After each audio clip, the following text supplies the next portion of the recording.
Hello, नमस्कार. Very good morning to you all. तर सकाळी सकाळी आम्ही छानपैकी तयार होऊन आता फिरण्यासाठी निघालेलो आहोत. तर आम्ही आज जाणार आहोत कास पठार, सातारा बाजूला जे आहे महाराष्ट्रात तिथे. तर कास पठार, कास प्लॅटू हे एक ब्लूमिंग फ्लॉवरचं पठार आहे. म्हणजे पावसाळ्यानंतर 3 आठवडे तिथे छान ब्लूमिंग फ्लॉवर्स बघायला मिळतात. तर तोच सिनिक व्ह्यू बघण्यासाठी आम्ही निघालेलो आहोत आणि 3 आठवड्यांपैकी हा एक शेवटचा आठवडा आहे. तर लकीली आमचा तो प्लॅन ठरला आहे आणि शेवटच्या आठवड्यात आता आम्ही बघायला निघालेलो आहोत. तर यावर्षी पुण्या साईडला पाऊस खूप आहे. तर त्याच्यामुळे ब्लूमिंग फ्लॉवर्स किती बघायला मिळतील ते काही अजून माहिती नाही आहे. पण आय होप सो सगळी ट्रिप जी आहे ती छान व्हावी आणि खूप मजा यावी. तर आम्ही आता निघालेलो आहोत जर्नीला आणि साताऱ्याला चाललेलो आहोत. तर आजूबाजूच्या 1-2 प्लेसेससुद्धा कवर करण्याचा प्रयत्न करू. जमलंच तर अजिंक्य ताऱ्याला पण जाणार आहोत. तर पाहूया ट्रिप कशी होते. चला तर मग निघूया. बाय.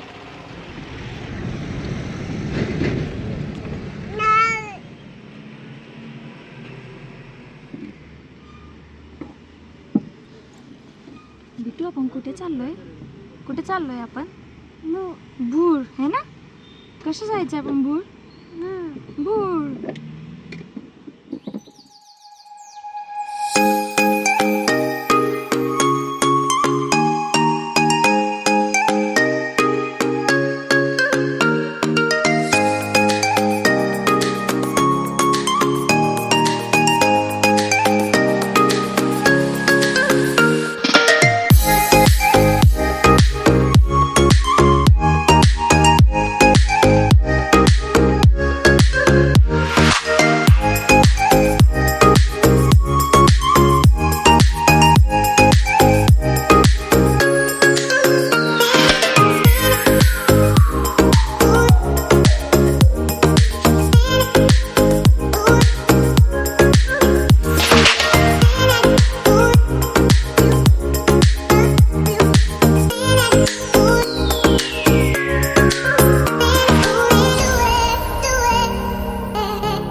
जाऊन बघूया.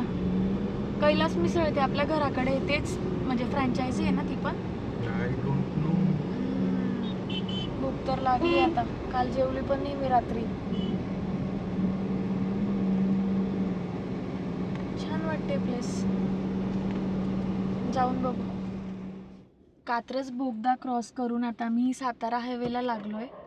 आली आता हायवेला लागल्यानंतर नंतर काही खायला मिळणार नाही म्हणून आता मी ते ब्रेकफास्टसाठी थांबलोय.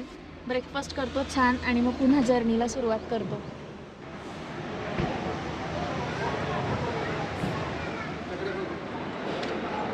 बिट्टू इकडे ये. हाय. चल चल चल, माझा बोट पकड ना. बोट पकड बेटा. हे बघ इथं फ्रूट्स आहे, तुला घ्यायचे का? हे खाणार तू? हो, इकडे डाळी पण आहेत.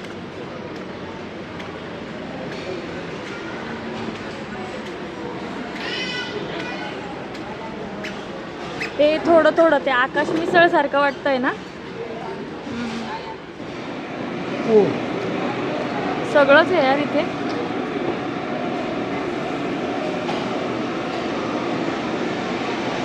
सेम ना त्या आकाश मिसळ हाऊस सारखं वाटतंय हे ना. म्हणजे त्याचा ॲम्बियन्स छान आहे याच्यापेक्षा. बिट्टूला काय काकडी आणली आहे फक्त. बिट्टू, तुला खायची मिसळ?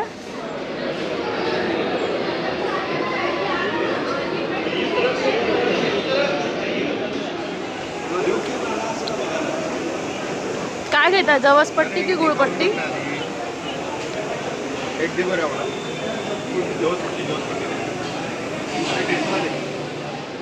खोबऱ्याची घेतली का? कर, आपल्याकडे आहे. आपल्याकडे आहे बेटा, परत कर. आपल्याला नाही घ्यायचा बॉल. ठेव तिथे, परत ठेवून दे. Very good. अरे अरे, नाश्ता वगैरे आमचा आता करून झालाय. तर हे जे आहे ना कैलास भेळ, हे सातारा रोडलाच आहे. साताऱ्याकडे जाताना पुण्याहून चव तशी ठीक आहे, म्हणजे मिसळ छान होती, डोसा उत्तप्पा ओके ओके होता. इकडे ये, इथे ये. कुठे चालली? तर आता इथून सातारा जवळपास 3.5-4 तासाचा प्रवास आहे. आता बघूया, आम्ही इतकं मध्ये मध्ये थांबतो तर वेळेत तर तसं काय आपण पोहोचत नाही. अगो अगो बाय कर, बाय. टाटा तू दिसत नाहीये ना इथून, कर ना टाटा. टाटा कर. Let's go.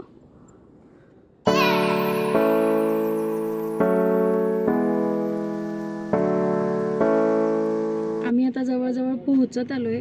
30-35 किलोमीटरच राहिलंय. तर कास पठारचं जे बुकिंग आहे, म्हणजे कास पठारला जाण्यासाठी बुकिंग लागतं, 3 तासाचा स्लॉट असतो. तर आम्हाला वाटलं आम्ही पोहोचणार नाही वेळेत, म्हणून आम्ही दुपारचा स्लॉट बुक केला आहे 3 ते 6चा. त्याच्यामुळे, आणि आता वाजलेत 10च वाजलेत अजून, तर बराच वेळ आहे. तर मग तिथे आता साताऱ्याच्या इथे एक स्टेपवेल म्हणून प्लेस आहे, तर तिथे आधी आम्ही जातो, तिथे फिरतो आणि त्याच्यानंतर मग आपण कास पठार जाऊ. बघू, ॲपल खाणार ना? हे घे. स्टेपवेल किती किलोमीटर राहिला आता इथून? 10-12 किलोमीटर असेल. त्या नदीजवळ 1 मिनिट थांबवा.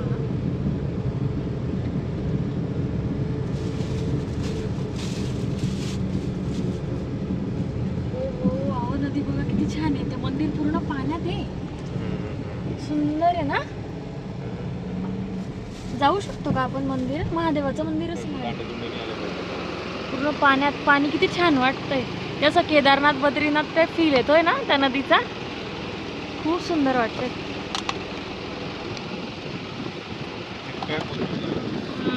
थोडा गेलो असतो पण आपण खाली. जाऊ शकतो का? जाऊ दे.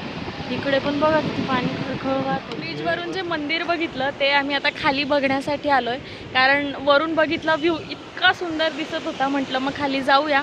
पुढे स्टेपवेलला जाण्यासाठी आता थोडा उशीर होईल, पण ठीक आहे, वाटेत जे लागतात ते तरी बघत जाऊया.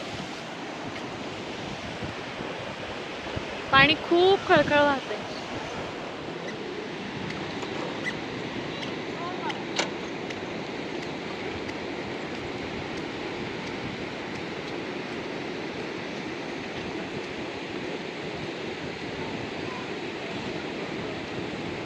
कृष्णा नदीतील खडकावर उभं असलेलं ऐतिहासिक शिवमंदिर, तर हे आहे सातारा जिल्ह्यातील लिंब गावातील शिवमंदिर. या मंदिरात दर्शनासाठी जाण्यासाठी एक अनोखी प्रथा आहे, ती मी तुम्हाला पुढे सांगणार आहे. 18व्या शतकातील पेशव्यांच्या सरदार नारू आप्पाजी खेरे यांनी पुण्यातील तुळशीबाग आणि राम मंदिर उभारलं. त्याच पद्धतीचं अगदी हुबेहूब लिंबगोवे येथील कोटेश्वर मंदिराची उभारणी त्यांनी केली. बारामोटेच्या विहिरीमुळे हे मंदिर खूप प्रसिद्ध आहे. लिंबशेरी गावांना कृष्णा नदी पात्रातील खडकावर वसलेलं हे कोटेश्वर महादेव मंदिर म्हणून विशेष ओळखलं जातं. कृष्णा नदीच्या पात्रामध्ये ना, इथे खडकांमध्ये 2 भागांमध्ये हे मंदिर विभागलं गेलंय. पावसाळ्यात नदीला पूर आला की संपूर्ण मंदिराभोवती जो पाण्याचा वेढा निर्माण होतो, तो पाहण्याचा अनुभव खूप सुंदर आहे. इतर वेळी नदीवर बांधलेल्या पुलांवरून थेट आपल्याला मंदिरापर्यंत जाता येतं, पण पावसाळ्यात मात्र हे मंदिर अगदी बघण्यासारखं आहे, कारण 4ही बाजूंनी पाण्याने मंदिर अगदी वेढलेलं असतं आणि पुलावरून आपण मंदिराच्या गाभाऱ्यात प्रवेश करू शकतो. पुरातन काळापासून इथे प्रवेश करण्यासाठी एक विशेष पद्धत सांगितली आहे. तर कोटेश्वर महादेव मंदिरात दर्शन घ्यायचं असेल तर कृष्णा नदीत स्नान करून जावं लागतं. मिळालेल्या माहितीनुसार अगदी कमरेचा पट्टा किंवा पाकिटही मंदिरात घेऊन जाण्यास अगदी मनाई आहे. या मंदिरात महादेवांचं दर्शन घेण्यासाठी निर्वस्त्र जाण्याची पद्धत पूर्वीपार होती, पण आता फक्त कमरेचा पट्टा, पाकिट, चप्पलजोड म्हणजे ज्या काही चामड्याच्या वस्तू असतील त्या काढाव्या लागतात आणि ओल्या कपड्यांनी आपल्याला इथे दर्शन घ्यायचं असतं. त्याचबरोबर जर विवाहित स्त्रीला इथे दर्शन घेण्यासाठी जायचं असेल तर पतीसोबत जाता येतं. मंदिराच्या सुरुवातीला गणपती बाप्पांचं एक छोटं मंदिर आहे.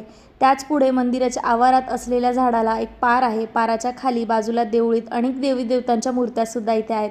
प्रवेशद्वारासमोर उभं राहिल्यावर उजव्या हाताला नदीच्या पात्रासमोरून वरपर्यंत दगडी तट हा बांधलेला आहे. या पायऱ्यांवरून आपण खाली गेलं की मंदिरात प्रवेश करता येतो, पण इथं आधी आपल्याला खाली उतरावं लागतं. मंदिराच्या देवळीत बाप्पाची मूर्ती आणि शिवलिंग आहे आणि कोटेश्वराच्या मंदिराच्या दोन्ही बाजूने कृष्णा नदी वाहते. मंदिरासमोर कुंड आहे आणि या कुंडावर एका लहानशा शिवलिंगाचं दर्शन घडतं, जे तुम्हाला पुढे व्हिडिओमध्ये नक्की दिसेल. या कुंडावर एवढी सुंदर मंदिराची रचना केलेली आहे. हे मंदिर पाहण्यासाठी अख्ख्या महाराष्ट्रातून भाविक साताऱ्यात दाखल होतात. आम्हाला आधी एवढी माहिती नव्हती, पण आम्ही जेव्हा रस्त्याने गेलो तर तिथे जे काही आजूबाजूचे ग्रामस्थ होते त्यांनी सगळ्यांनी आम्हाला ही माहिती सांगितली. इतका सुंदर देखावा बघण्यासाठी आम्ही तर कधी आलो नसतो, पण अनायसे गावातनं गाडी गेली आणि इथे थांबवल्याशिवाय आम्हाला सुद्धा राहवलं नाही. खूप जुनं मंदिर वाटतंय काही. खूप जुनं मंदिर वाटतंय. ते बघ तिथे खाली ना. हां. काहीतरी. हो, तिथे पण काहीतरी आहे. पण हे पाणी किती सुंदर वाटतंय ना. आणि ह्या नंदीचं मला नवलच वाटतंय. नको. मंदिराच्या आजूबाजूला वाहणारी कृष्णा नदी आणि इथली शांतता इतकी आवडली मनाला, तर इथे थोडा वेळ बसल्याशिवाय राहवलं नाही. आम्ही नदीच्या पाण्याने छोटासा अभिषेकसुद्धा केला, जे आम्हाला इथल्या लोकांनी सांगितलं होतं त्या पद्धतीने. आणि तुम्ही आधीचे व्लॉग पाहिले असतील तर तुम्हाला माहितीच आहे की आराध्याला पाणी किती आवडतं, तर तिने सुद्धा खूप मजा केली. रस्त्यात लागलंय चिंचेचं झाड आणि तोडल्याशिवाय होत नाही. ही किडलेली आहे थोडीशी. ही इथे ठेवते. थँक्यू. येस, खूप झालं. आहेत का अजून? हात लागेल इतके आहेत का? घेऊन या ना अजून एक दोन. घरी घेऊन जाऊ ना, फ्रीज मध्ये राहतील. फ्रीज मध्ये जाऊ दे. मग खूप झालं एवढं आता खायला. तुम्हाला खायची आहे का लगेच? मी खाऊ? आम्ही पोहोचलोय आता स्टेपवेलला. तर ही स्टेपवेल आहे लिंब गावात. तिचं नाव आहे बारामोटेची विहीर. येस, बारामोटेची विहीर असं नाव आहे. आता बघतो आम्ही नेमकं तिथे काय आणि तुम्हाला पण दाखवतो. चला बाबू जाऊया. नाही जायचं का बरं? आपण आलोय ना इतक्या लांबून बघण्यासाठी. गाडी लॉक केली.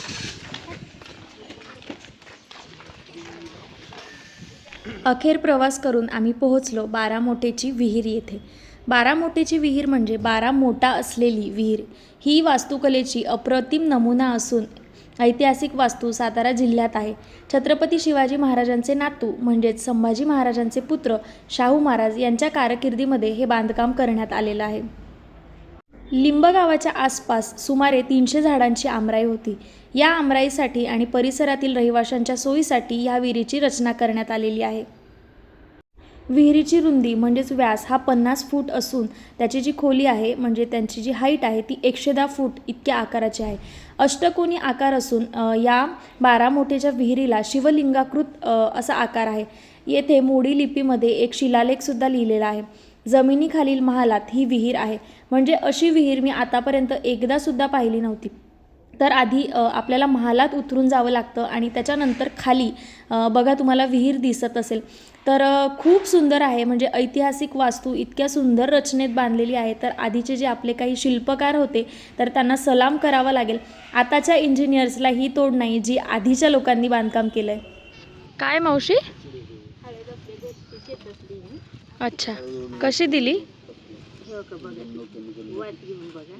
हो बघते. हां, एक मिनिट बघते मी. विहिरीची रचना खूप सुंदर आहे. विविध प्रकारचे शिलालेख इथे आहेत. महाल आहे आणि महालाच्या मुख्य दरवाजावर सुद्धा खूप सुंदर कलाकुसर केलेली आहे. आतील बाजूस शर्भाची दगडी मूर्ती आहे. महालात विविध चित्र कोरलेली आहेत. गणपती, हनुमान, कमलपुष्प अशा बऱ्याच प्रकारची शिल्प तिथे आहेत. त्याचबरोबर त्यांच्या जे खांब आहेत त्याच्यावरती घोड्यावर विराजमान असलेले महाराज शिवाजी महाराजसुद्धा तिथे कोरलेले दिसतात. विहिरीला प्रशस्त असं 15 थारोळे आहेत. या चोरवाटातून वर आलं म्हणजे तिथे एक चोरवाट आहे, जी तुम्हाला खाली तो जिना दिसतोय ना तिथे. तर या चोरवाटांमधून वर आलं की बारामोटेची जागा म्हणजे दरबाराची आणि सिंहासनाची जागा आपल्याला बघायला मिळते. प्रत्यक्ष मूळ विहिरीत प्रवेश करण्याआधी आडविहीरसाठी प्रशस्त पायऱ्या आहेत. तिथूनच छुप्या महालात आणि विहिरीत जाण्यासाठी शत्रूपासून निसटण्यासाठी छुप्या भुयारी वाटा आहेत. महालात गणपती, हनुमान, कमलपुष्प अशी शुभशिल्प उत्तरेला दिसतात. भारतीयांसाठी परकीय आक्रमण उत्तरेकडूनच होत असल्याने याचा इथे संदर्भ लागतो. ही विहीर सुंदर स्थापत्यशास्त्राचं उत्तम उदाहरण आहे. विहिरीच्या दक्षिणेकडे असलेल्या शिल्पात वाघाच्या पायाखाली हत्तीचं रूप असून दक्षिण प्रांत मराठ्यांनी पादाक्रांत केलेल्या प्रतिकात्मकाचं प्रतीक हे दिसून येतं. उत्तरेकडे असलेल्या शिल्पात आकाशाकडे डरकाळी फोडणाऱ्या वाघाच्या रूपात उत्तरेकडील वर्चस्व वाढवण्याचं भविष्यातील लक्ष्य प्रतिबिंब होतं. याची प्रचिती अटकेपार झेंडा रोवून मराठ्यांनी जगाला दिलेलीच आहे. वाघाचा चेहरा आणि सिंहाच्या शरीराचं शिल्प शौर्य आणि समृद्धीचं प्रतीक मानलं जातं. अशीच महालातील प्रत्येक शिल्पाची आणि दगडी खांबावरील कोरीव कामाची योजना गूढ आणि अगदी प्रतिकात्मक आहे. चला तर मग इतिहासकालीन या सुंदर शिल्पाची सफर आपण आतून करूया.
विहीर वगैरे पाहून झाली, तिथून निघालो. आता 1 वाजत आलाय जवळजवळ.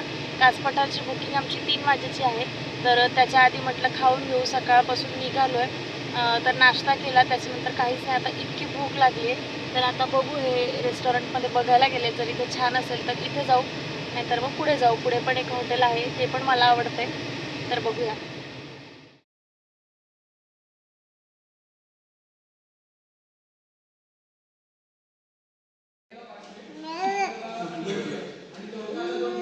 कसं आहे?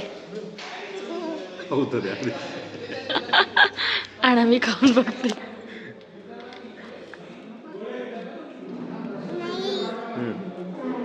छान आहे.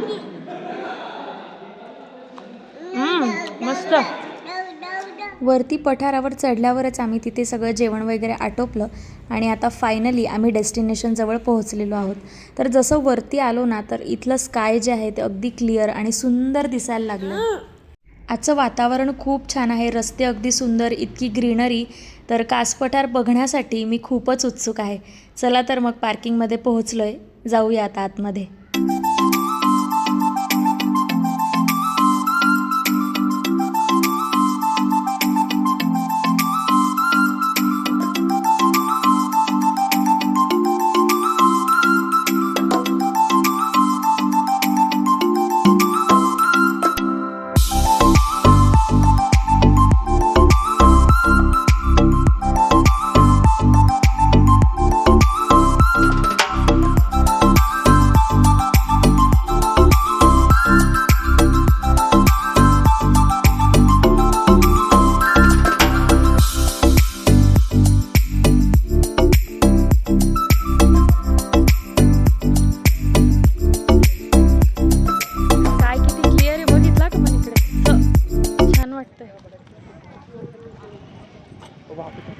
तिकीट लाईन लागली आहे. नाही, तिकीट लाईन नाही आहे, ते बस साठीची रांग आहे ती. अच्छा, आता पुढे होतं माहिती का? नाही, विजय विठ्ठला टेम्पलला. मी अजून एका ठिकाणी होता, हैदराबादला आम्ही गेलो होतो ना. हा, रामोजीमध्ये. रामोजीमध्ये. येस. आम्हाला माहितच नाही, आम्ही विचार करतो लोक इथे फेक बस स्टॉपवर का रांग लावून उभे आहेत. चांगलं आहे, पण म्हणजे पठारपर्यंत घेऊन जायला बस पण आहे. आता तिथे रांगेत लागूया, जाऊया.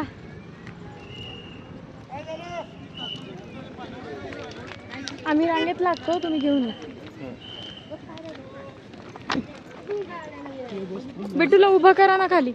बिटू उभी राहा, काय नाही होत.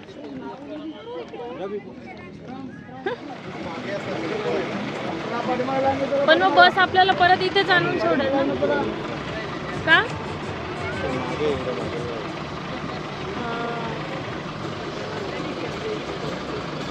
जाऊ द्यायची नाही बस.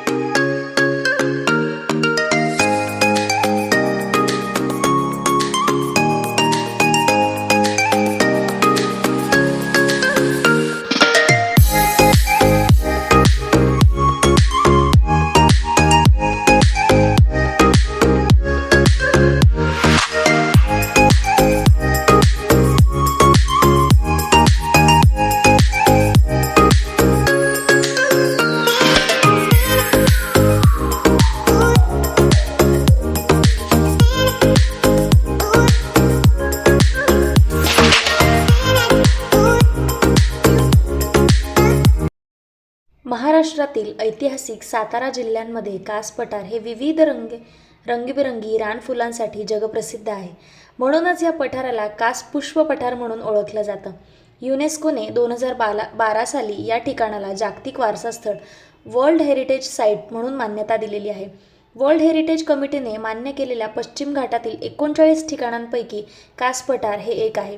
या पश्चिम घाटामुळे एकीकडे खूप पाऊस असलेलं महाबळेश्वर व दुसरीकडे पर्जन्यछायेचा प्रदेश म्हणजे मान, खाटव सारखे तालुके हे एकाच जिल्ह्यात आपल्याला पाहायला मिळतात. पश्चिम घाटातील सह्याद्रीच्या रांगेत जैवविविधतेने नटलेले हे कास पठार म्हणजे निसर्गाने जणू आपल्याला दिलेला एक अनमोल ठेवा आहे. हा अनमोल ठेवा जपण्यासाठी फार मोठी जबाबदारी आज आपल्यांवर आहे. कारण जागतिक तापमान वाढ, लोकांचा पर्यटनाकडे वाढता कल पाहता ही सगळी ठिकाणं टिकून राहणं अत्यंत गरजेचं आहे. कास पठार हे सातारा शहरापासून 23 किलोमीटरवरतीच आहे. कास पठाराची समुद्र सपाटीपासूनची उंची सुमारे 1213 मीटर असून पर्जन्य काळापासून जून ते ऑगस्टपर्यंत म्हणजे पावसाळ्यात हे आपल्याला पाहायला मिळतं. कास पठारावरील छान असं हवामान, तिथलं तापमान, मातीचा प्रकार हे सगळं अगदी पोषक आहे. महत्त्वाचं म्हणजे फुलांचा बहार आपल्याला जून ते ऑक्टोबर या काळात पाहायला मिळतो. कास पठारावर ऑगस्ट महिन्याच्या अखेरच्या आठवड्यात व सप्टेंबर महिन्याच्या कालावधीत विविध रंगांचे फुलांचे गालिचे इथे अंथरलेले आहेत पठारावरती. वेगळ्या वेगळ्या प्रकारची फुलं जसं वायुतारा, तेरडा, मंजिरी, पांढरा सापकांदा, कंदील पुष्प, सोनकी, विघ्नहता, कीटकभक्षी, आभाळी, काव अशा प्रकारचे फुलं आपल्याला इथे पाहायला मिळतात. पठाराच्या पाठीवर निसर्गाने पसरवलेला फुलांचा अगदी सुंदर नजारा आपल्याला इथे पाहायला मिळतो.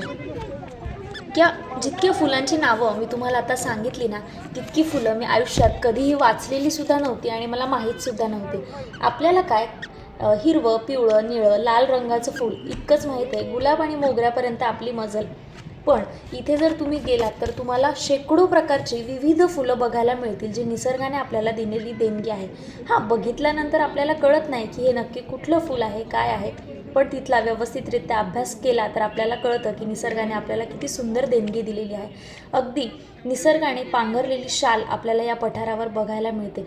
अगदी रंगीत फुलांनी जर आपण असं जवळून बघितलं तर आपल्याला छोटी छोटी अशा आकाराची फुलं दिसतात. पण लांबून जर बघितलं तर असं वाटतं की निसर्गाने इथे होळीच खेळलेली आहे. म्हणजे लांबून जर बघितलं तर एक सपाट मोठा असा डोंगर, गुलाबी रंगाचा मोठा अगदी डोंगर पिवळ्या रंगाचा असं आपल्याला बघायला मिळतं. जवळून गेल्यावर कळतं किती छोटी छोटी फुलं किती निरागस आणि किती सुंदर कोमल दिसतात. या पठारावर फुलं तर आहेतच, पण बऱ्याच प्रकारचे वन्य प्राणीसुद्धा आहेत. वाघ, कोल्हा, मुंगूस, साळींदर, बिबट, रानकुत्रा, रानडुक्कर, अस्वल, सांबर, भेकड, माकड अशा प्रकारचे प्राणी आहेत. त्याचबरोबर सरपटणाऱ्या प्राण्यांमध्ये धामण, अजगर, मांडूळ, फुरसे, घोणस, मनाऱ्या, भारतीय नाग असे बऱ्याच प्रकारचे साप, पक्षी अगदी म्हणजे जे पक्षी तज्ज्ञ असतील ना, त्यांच्या नजरेतून जर बघितलं तर नक्कीच आपल्याला ते दिसतं. इतके सुंदर पक्षी, प्राणी आणि फुलं आपल्याला इथे बघायला मिळतात. तर काही रानप्राणी असल्यामुळे बराच प्रदेश त्यांनी कटिबंध करून ठेवलेला आहे, बंद करून ठेवलेला आहे. पण जे मोजके जे ठिकाणं आहेत, जिथे सुंदर आपल्याला डोळ्यांना दिसणारे नजारे आपण पाहू शकतो, अशी ठिकाणं तिथे सुरू आहेत आणि ते आपण पाहू शकतो. तर ज्याला निसर्ग बघायला आवडतं तर त्याने प्रत्येकाने आयुष्यात एकदा तरी कास पठारला नक्की जावं. जागतिक वारसा स्थळ असलेलं हे कास पठार आम्हाला तरी खूप आवडलं. तुम्हाला आवडलं असेल तर आम्हालासुद्धा कमेंटमध्ये नक्की सांगा. आणि याचा पार्ट 2 म्हणजेच दिवस दुसरासुद्धा आपल्या या व्लॉगनंतर नक्कीच येणार आहे. तर तोसुद्धा पाहायला विसरू नका. आपण भेटूया उद्याच्या व्लॉगमध्ये. तोपर्यंत सगळ्यांना बाय बाय, नमस्कार.